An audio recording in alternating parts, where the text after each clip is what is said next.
Adapun makna yang betul menurut ahli sunnah wal jamaah bagi firman Allah Ar-Rahmanu 'alal 'arsy istawa. Makna yang betul kata para ulama adalah Allah Subhanahu wa ta'ala dia menguasai 'arsy. Allah Subhanahu wa ta'ala maha suci daripada bersifat dengan sifat duduk atau menetap atas sesuatu. Kerana yang duduk atau menetap atas sesuatu ia adalah jisim. Ia adalah jisim. Dan Allah bukan jisim. Bukan jisim besar, bukan jisim kecil. Dia tidak bersifat dengan anggota-anggota badan. Dan perkataan istawa dalam bahasa Arab baginya 15 makna. Ada 15 makna bagi perkataan istawa. Buka kamus, tengok. Boleh tengok kitab Tuhfat Al-Ahwazi, syarah kepada Sunan At-Tirmidhi bagi Al-Qadhi Abu Bakar Ibn Al-Arabi Al-Maliki. Yang mana dia sebut dalamnya, istawa ada baginya 15 makna.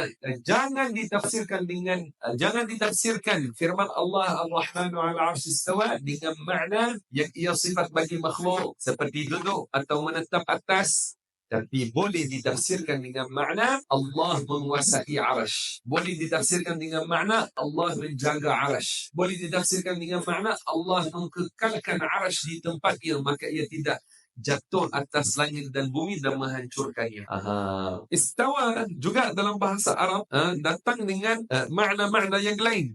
Ada sebahagian daripada 15 makna layak bagi Allah dan ada setengah yang tidak layak bagi Allah.